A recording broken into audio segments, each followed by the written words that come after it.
Olá, eu sou Júlia Alcântara e você está assistindo ao Mulheres em Pauta, um espaço aqui da TV Câmara para a gente debater temas importantes para a sociedade. E no programa de hoje, a gente vai conversar sobre a luta antimanicomial. E para isso, recebo a nossa convidada, Juliana Falchetti, que é psicóloga formada pela Unidade Federal de Mato Grosso do Sul e também mestre em psicologia pela USP. Seja bem-vinda, Juliana. Obrigada, Júlia. Também vereadora Inês Paz está aqui com a gente. Olá, nós estamos aqui mais uma vez, no Mulheres em Pauta, e como o mês de maio já terminou, nós não poderíamos deixar de falar sobre um tema muito importante, que é a luta antimanicomial. Então esse é o nosso tema que nós vamos discorrer, coisas assim diferentes que até, como diz, eu mesma não sabia, nós vamos apresentar para todas e todos que estão nos acompanhando. Bom, Juliana, eu queria que você iniciasse, contando um pouquinho da sua trajetória, um pouquinho do seu trabalho. Primeiro, eu quero agradecer muito o convite, em nome da vereadora Inês Paz, quando entraram em contato comigo, na hora eu topei, porque é um tema que a gente precisa sempre falar para não esquecer e para não repetir. Infelizmente, a gente ainda não avançou completamente, em relação aos manicômios, e por isso que a gente ainda fala de luta. Bom, eu sou psicóloga, da cabeça aos pés, mogiana de coração. Eu vim para cá em 2011 ser servidora, então eu me reconheço enquanto trabalhadora da saúde mental do município. Já atuei em CAPES, já atuei na atenção básica, na época da pandemia atuei no hospital de campanha. E aonde eu posso estar, eu falo sobre a luta antimanicomial, sobre a RAPS, sobre a saúde mental. Então, eu agradeço muito o convite. Certo, vai agregar bastante aqui pra gente, com certeza, vereadora? Bom, a gente é uma realidade um pouco mascarada, mas os relatos do que aconteciam nos manicômios brasileiros, abusos, violências, tudo que há de pior, esse isolamento desses pacientes. E aí, na década de 70, começou essa luta dessas denúncias de abusos, Mas eu queria que você falasse um pouquinho mais do que acontecia, Porque, às vezes, as pessoas sabem do superficial e não sabem profundamente de toda a realidade que a gente... Na verdade, a gente não vai nunca saber, Mas mais profundamente do que aconteciam nesses manicômios. Nossa, nós temos um caso emblemático que é Barbacena, Minas Gerais. Existe um documentário, inclusive, aberto nas redes que chama o Holocausto Brasileiro. Então, o Brasil ele tem uma herança aí que a gente ainda tem que se haver. Barbacena acabou virando uma colônia, enquanto ela funcionou, cerca de 60 a 70 mil pessoas morreram. Foi um hospital que foi construído, um complexo, construído para 200 pessoas, chegou a ter 5 mil. Nossa. 70% das pessoas que estavam lá não tinham diagnóstico de transtorno mental, de doença mental ou de sofrimento psíquico. Existia o trem do louco, que era um vagão específico para colocar as pessoas e que parava lá em Barbacena. Todas as pessoas que não tinham um lugar social, elas acabavam ficando lá. E não existia a alta. Então, na década de 70, também com o movimento da redemocratização brasileira, 1987, os trabalhadores da saúde mental começaram a se articular. Certo. Foi um movimento nacional, da reforma psiquiátrica. Em 87 houve o primeiro encontro de trabalhadores de saúde mental em Bauru. E um caso emblemático foi o fechamento do hospital psiquiátrico em Santos e o primeiro CAPES do Brasil em Santos. E ali foi que nem semente, espalhando, Então hoje, em 2001, foi a Lei Paulo Delgado.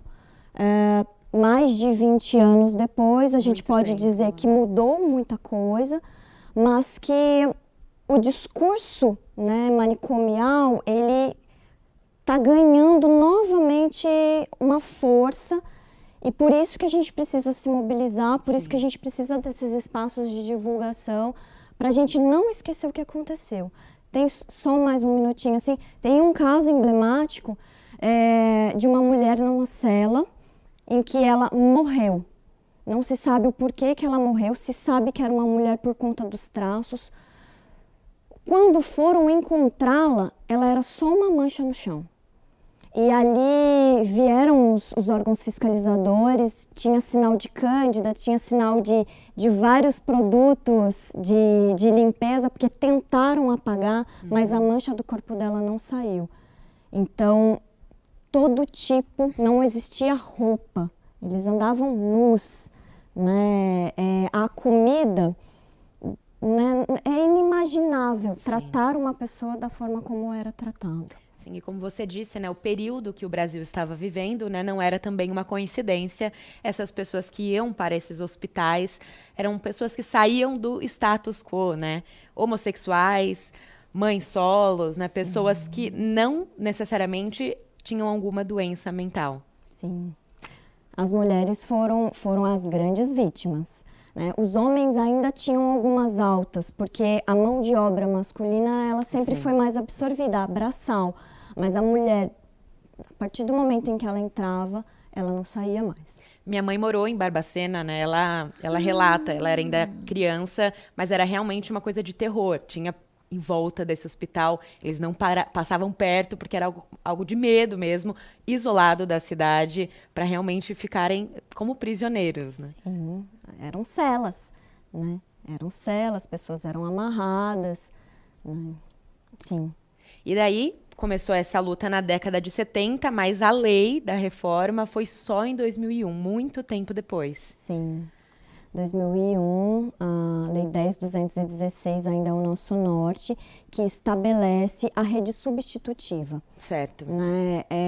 O cuidado em território.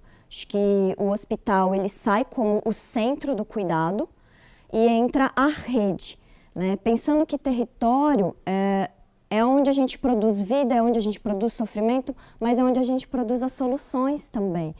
E temos também o marco da portaria 10.216, não, 10.216 é a lei, né? A 3088, que é a portaria, que institui a RAPS, que é a Rede de Atenção Psicossocial. Inclusive é interessante falar sobre isso, porque nós ainda somos chamados de saúde mental, né? E a gente está tentando desmistificar este nome, porque nós trabalhamos na Rede de Atenção Psicossocial. E é uma rede multiprofissional, né? Nós não funcionamos desde a moça da limpeza, né? Da pessoa da limpeza até o médico. A ideia da RAPS é que todos somos trabalhadores, né? E em algum ponto de atenção somos trabalhadores da saúde mental. Isso. E com esse avanço, né, da medicina, do estudo, do tratamento, a gente sabe hoje que esse tratamento precisa ser também multidisciplinar, olhar para vários fatores e vários lados. Exato. Geralmente, né, quando vão me perguntar lá na secretaria, né, quantos psicólogos você tem, quantos psiquiatras você tem, e eu sempre faço esse parênteses, né, nós não funcionamos sem a equipe multi. Né? Então, é a equipe de enfermagem, os técnicos de enfermagem, TO, né? Terapeuta ocupacional, fisioterapeuta, pedagogo, pode ser trabalhador de saúde mental. Na verdade, assim, a gente tem a RAPS e se você for ver o desenho da RAPS mesmo, ela extrapola inclusive a saúde. Né? RAPS é educação, esporte, lazer, cultura, habitação, segurança. Todos somos pontos e nós não existimos, não existe psicoterapia que resolva uma pessoa que está com fome. Sim. Né? Não existe um antidepressivo que resolva o sofrimento de uma mãe que não consegue dormir porque tem um filho neurotípico e que fica acordado 24 horas por dia. Né? Então, realmente, acho que esse é o grande avanço. Né? Sai da psiquiatrização, né, do indivíduo e entende ele como um indivíduo multi. E aí também só as multipolíticas, os multiprofissionais que podem realmente contribuir. Bom, mais uma vez a gente bate nessa tecla, né, vereadora? Que não é apenas uma frente que precisa avançar, mas como um todo para essa engrenagem continuar girando. E, vereadora, ali no início da fala da Juliana, ela também citou que a gente continua numa luta e a gente precisa tomar cuidado porque esse discurso está voltando. né? Como a senhora avalia esse momento?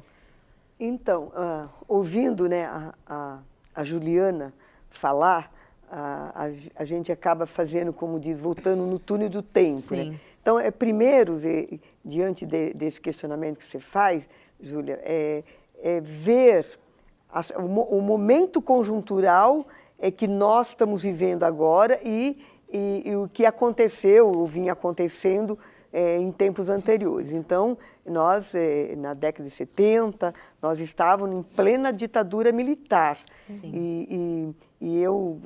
Ela falou de Barbacena, mas eu, assim, quando crianças, sempre meus pais falavam de São Paulo, que era o Juqueri, né? O Juqueri, precisamente, não sei aonde que fica em São Paulo, eu sei que é no estado de São Paulo.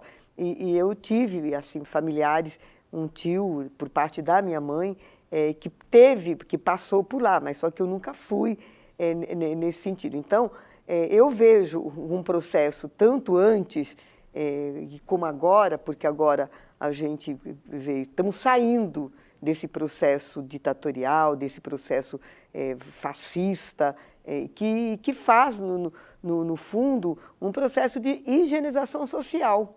Higienização social. E aqui na nossa cidade de Mogi das Cruzes, nós também tivemos momento nesse sentido de higienização social. Qual é a maneira mais, como diz, mais rápida, mais prática? É você enclausurar, né? Agora a gente vê a questão prisional, é uma outra forma, um outro momento que a gente tem que vivenciar. Então, era um momento de ditadura militar e agora a gente está saindo, mas ainda não saímos de tudo, dessa conjuntura que nos oprime. Eu estava lendo uma reportagem nessa luta antimanicomial que você fazer essa luta é a defesa por direitos. Então, defesa por direitos, ele combina com o Estado democrático. Então, quando você não está no Estado democrático, no Estado autoritário, torturador, então tem essa forma.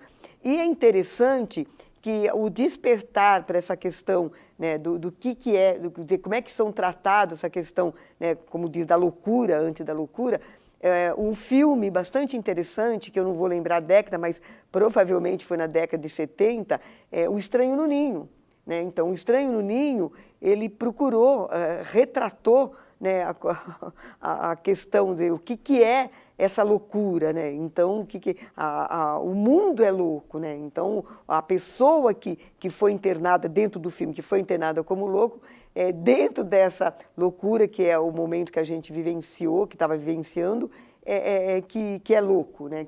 Então, todo mundo, né, tem, como diz o ditado, né, de louco, todo mundo tem um pouco. Então, a gente precisa realmente fazer o devido enfrentamento com essa questão de várias ações, né? Não tratar. Então, vou dizer, nesse momento, eu vejo assim, esse retrocesso, porque nós vivenciamos um retrocesso no Estado de Direito Democrático. Então, na medida que você vivencia um retrocesso no Estado de Direito Democrático, essas ações acabam tendo peso. E é preciso, e eu estava conversando com a Juliana antes da gente entrar, aqui na nossa cidade, sempre foi muito... Não estou falando que é só aqui, mas como eu sou uma mogiana, então eu tenho como referência a minha cidade. Sempre foi uma dificuldade de você implementar as leis, as próprias leis. Então, a instituição do Conselho da Criança e do Adolescente foi assim, uma luta muito grande para você colocar em prática, para você fazer virar a lei. E a luta antimanicomial, aqui em Mogi das Cruzes, né, eu vivenciei, né, como vereadora 2001 até 2008, no governo do Jundiabe, tinha um trabalho que a gente falava, né, a saúde mental, que agora a gente tem que mudar os termos, né, e acho que é importante a gente trabalhar os termos. Então, era administrada pelo Estado, E depois, a partir de toda a mudança da Constituição de 88, né, do novo sistema de saúde, que ela vai ser municipalizada. Então, o CAPS, né, que é Centro de Atenção Psicossocial, o CAPS, que foi instituído aqui na nossa cidade, foi uma luta que começou e eu não estava vereadora, foi em outra administração, mas eu lembro que tinha uma associação muito assim, atuante, que era administrada pelos funcionários da saúde mental do Estado, que chamava-se Associação Loucos pela Vida. E tinha um trabalho muito assim, realmente direto, como diz, na base, que trabalhava essa forma de você se libertar, da forma das pessoas se encontrarem no seu cotidiano. E eu, quando voltei agora, eu gostaria de ter encontrado essa associação, mas infelizmente ela não existe mais, deve ter tido seus motivos para não ter existido. Então, o que a gente tem? Precisa de políticas públicas relacionadas com várias secretarias, essa questão da territorialidade, do território. A gente tem feito conversa, né, na cultura, na educação, na saúde. Ontem, só para fechar aqui a questão da saúde, não eu de presente, mas o nosso gabinete esteve presente num debate da saúde da família, unidade da saúde da família, lá no Piatã. Então, você tem uma comunidade grande que está abandonada de todas as políticas, né? Vive um total abandono. Você tem uma unidade da saúde da família, você tem um médico como diz a OS que administra, pede para a pessoa tirar no par o ímpar de quem vai ser consultado. Então, é lastimável, né? Essa política por direito, nós vamos cerrar nossas forças para que ela não volte, né? Não volte a ter aí os manicômios, né? Acho que a gente tem que brigar mesmo para que volte no seu território e ter profissionais. E para ter profissionais, o que precisa? Valorização deles. Valorização, né? Dos profissionais. Porque não tem psiquiatra, porque nós estamos sabendo que o CAPS infantil está em estudo aqui em Mogi das Cruzes para ser privatizado, ser terceirizado. Não tem psiquiatra, por quê? Porque não paga um salário digno. Pague um salário digno para ver se a gente não tem psiquiatra. Tenho certeza que terá. Sim, verdade. E nada é uma coincidência, né? O momento em que vivemos, esse discurso voltar. E como esse discurso afeta nos serviços? Você analisando desse lado agora. Sim. Bom, existiu o impacto da pandemia, né? As crianças e os adolescentes estão tendo muitos agravos de saúde mental, muito sofrimento psíquico. E se a gente for parar para pensar, quem que é o novo louco, né? Quem que é o novo desajustado? A pessoa que usa substâncias psicoativas, o famoso usuário de álcool e outras drogas, né? Há um desconhecimento da RAPS, há um desconhecimento do que é um cuidado em saúde mental. E ainda existe essa herança de que o hospital é a primeira alternativa, né? Nós temos muito definido para a gente que a hospitalização é a última estratégia que a gente utiliza. Ela não deixa de existir, ela é importante sim, mas é a última estratégia. E a hospitalização hoje, ela é breve, ela é para tirar a pessoa do surto, né? Mas, até hoje, qual é o maior pedido que eu recebo, né? Principalmente nas ligações telefônicas, né? Eu estou entrando em contato porque eu quero saber como é que eu interno meu irmão. Eu estou entrando em contato porque eu não posso mais cuidar da minha mãe. Né? Minha mãe não está dormindo, minha mãe está com isso, com aquilo outro, meu vizinho. Né? E o primeiro pedido é o hospital. Né? Eu vejo como uma oportunidade de diálogo. Né? Então, quando a pessoa entra em contato comigo solicitando a hospitalização, a primeira coisa que eu começo a abrir prontuário, começo a pesquisar a história da pessoa. Olha, mas você já procurou a unidade básica de saúde perto da sua casa? Existe a escuta qualificada? Né? Você já disse, né, tentou inserir, já procurou o CAPS, já procurou atendimento psicológico? Né? Porque aí a gente começa a dizer que o cuidado, ele é multi e ele é no território, mas ainda existe o pedido da hospitalização. E para o usuário de álcool e outras drogas, é muito mais intenso. Né? Tanto é que a gente percebe assim, as internações. Às vezes vai ter a alta, a família fica muito preocupada, não quer que a pessoa tenha a alta. Então, a gente acaba tendo que trabalhar assim, com a família, com a escola que vai receber aquela pessoa de volta, né? Com aquele entorno mesmo, né? O paciente nunca é só o paciente, né? O usuário do SUS nunca é só o usuário do SUS, né? A gente sempre pensa no entorno dele. Sim, e você também falou dos entorpecentes e do álcool, que é uma droga que está aqui todos os dias sendo consumida e sendo normalizada, muitas vezes, né? Sim, e com o acesso festejada, né? Exato, e com o acesso cada vez mais cedo. Sim. Né? E também a gente olha para a família, para esse acesso aos entorpecentes. Você acredita que as políticas públicas precisam dar alguns passos atrás e ver por que isso está acontecendo cada vez mais cedo? Por que o acesso a tantas medicações? Por que essas crianças estão deprimidas? Precisa também voltar para a raiz do problema? Nós precisamos fazer a tarefa de casa, né?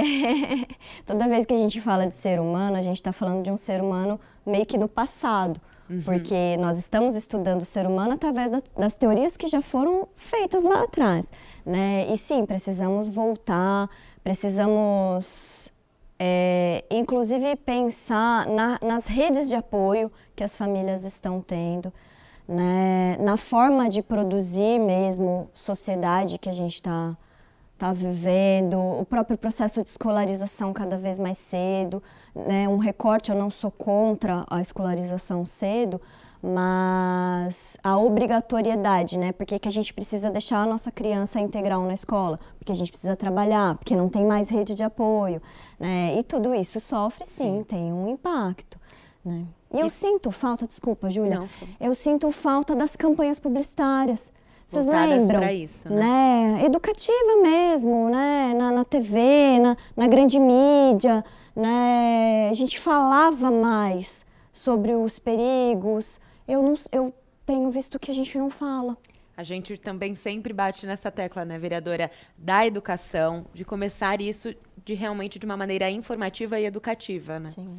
Então, essa questão de que, como você estava falando da questão que pega do passado, pegando a atualidade, o mundo está cada vez mais individualista, entende? Então, não tem essa prática da coletividade. É claro, né, que a gente fala assim, mas antigamente não tinha tanto assalto, antigamente não tinha... Mas se você também não começar a sentar, a analisar, a rever a organização da cidade, como é que, pegando na cidade, né, a organização da cidade, que tipo de atividade que a gente precisa investir.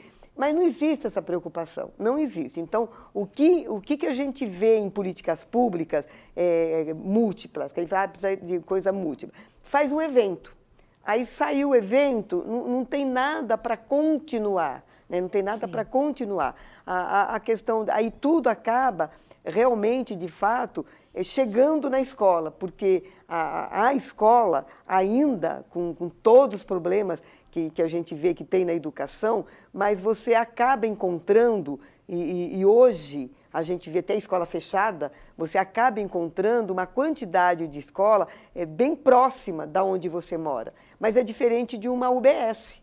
Você não tem uma UBS, pegando aqui na nossa cidade de Mogi das Cruzes, você não tem uma UBS próxima à escola, você tem. Agora, eles estão fazendo uma reformulação na questão do ensino, que até ensino à distância, então você não precisa tanto a questão da tecnologia, né? Agora, depois da pandemia, não que a gente não precise continuar investindo na tecnologia dessas aulas remotas, mas eu ainda sou contrária, eu acho que é preciso você ter o presencial. Então, nesse aspecto, qual que é a dificuldade, porque de você, como a Juliana estava falando, né?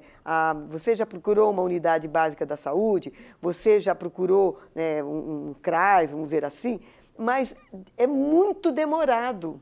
É muito demorado, então você precisa alguma coisa ali de imediato. Não é a questão da hospitalização, porque também eu sou contrária, mas não é. Mas a gente vê, eu tive, quando eu estava em sala de aula, eu tinha alunos, frequentavam alunos que surtavam na sala de aula. Né? E aí, qual que é o preparo? Está vendo isso, né? Então, como é que é o preparo? Aí a gente ia conversar com a mãe, aí a mãe fala assim, mas não, eu fui lá no OBS, mas é só para o mês que vem, é só para 3 meses. E daí? Então, a dificuldade da questão da medicação, né, até a gente já colocou, né, para os vários secretários aqui da saúde, a questão apenas a pessoa precisa de uma receita, para ela tem um tratamento contínuo, então, para comprar o remédio que precisa ter, o remédio controlado. Então, eu avalio que a gente caminha, o planeta caminha, por essa questão desse sistema que é da individualidade, é a questão do lucro, não está pensando no social, não está pensando nas pessoas, não vejo dessa forma. Então isso junta com os problemas do século XXI e acaba estourando em algum lugar. Tá? E aonde vai estourar? Vai estourar nas famílias mais pobres, mais vulneráveis, que não têm todos os equipamentos. E até para a gente tocar, que eu acho importante, a Juliana estava conversando, essa questão das comunidades terapêuticas. Então, as pessoas, a gente também já foi procurado, eu precisava de uma comunidade para internar meu filho, internar meu sobrinho. Agora, com que qualidade? Será que, de fato, se tem um acompanhamento dessas comunidades? Então, como a gente diz, aonde o Estado não chega, onde as políticas públicas não chegam, acabam chegando de uma outra forma. Sim. E a outra forma, às vezes, de ajudar, pode até atrapalhar muito mais. Então, acho que tem um conjunto, um leque muito grande de questões, mas que, na minha concepção, não está pensando no coletivo, está pensando na sua individualidade. E daí, cada um por si, a gente acaba sendo muito mais difícil. Que sociedade é essa? Que sociedade é essa? Bom, e Juliana, olhando assim um pouquinho para o futuro próximo, né, quais passos você acredita que Mogi das Cruzes precisa tomar, que tanto como poder público como sociedade, em relação à luta antimanicomial? Nossa, são vários. Eu acho que o primeiro deles é atividades assim, né, a gente ter mais espaços de fala, né, espaços onde a gente possa levar aí a nossa bandeira, né, e acho que, como a vereadora Inês trouxe, né, repensar mesmo o modo como a gente está levando a vida. Né? Todas as vezes em que a gente vai fazer um curso sobre suicídio, nós não podemos deixar de falar sobre o consumo do planeta, né, sobre a poluição, sobre o modo desenfreado que a gente está vivendo de produção, né? E aí nós estamos falando de um suicídio coletivo, né? Porque está insustentável, né? Então, para um futuro, né, no micro, né, a gente pensar que cuidado em saúde mental é 24 horas. Vai desde a hidratação, a alimentação que eu tenho, né, as relações que eu faço comigo e com o outro, o que eu estudo, o que eu leio, o que eu ouço. Né? Então, assim, é 24 horas, né? Qual é a qualidade do meu sono, onde eu durmo, se eu me sinto segura ou não. Por isso que a gente fala muito das outras políticas, né? Então, para um futuro, né, o meu sonho é que a gente agregue, né, que a gente leve o tema da saúde mental não só para assistência social, para a saúde e para a segurança e para a educação, que é onde a gente está mais, né? Mas é a cultura, é o esporte, é o lazer, é a habitação, né? Então, o futuro é entender que 100% da população tem algum tipo de sofrimento, né? Um sofrimento psíquico, e que cuidar é em liberdade. Não existe cuidado que se justifique trancar as pessoas e simplesmente esquecer que elas existem. Negligenciar, né, aquela existência. Sim. E existe um jeitinho de trazer mais pessoas para essa conversa? Existe, estamos trazendo hoje, né? Existe sim, acho que começa em casa, né? Começa com a escuta, como você está se sentindo.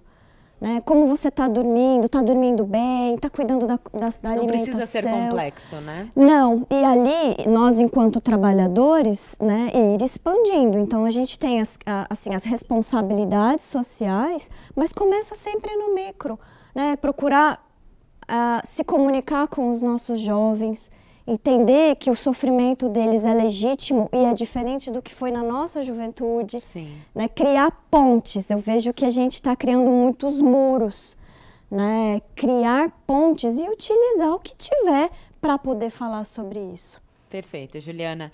Bom, já chegamos ao final de mais um programa. Sempre muito bom receber as convidadas, né, vereadora? A gente aprende bastante. Então, obrigada, vereadora, pela presença. Eu que agradeço. De fato, é importante a gente trazer em todos os ambientes, em todos os momentos, debates, conversa para a gente fazer o enfrentamento. Então, essa luta que nesse momento nós estamos falando, que é a luta antimanicomial, a gente vai continuar e até estava conversando que 18 de maio, né, que é o dia da luta antimanicomial, nós fazíamos atividades aqui em Mogi das Cruzes, nas ruas de Mogi das Cruzes. Vamos retornar e esperamos que o ano que vem a gente faça aqui na nossa cidade. Certo, muito bem. Juliana, muito obrigada pela sua participação.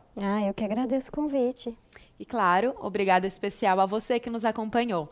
O Mulheres em Pauta fica por aqui. Até a próxima!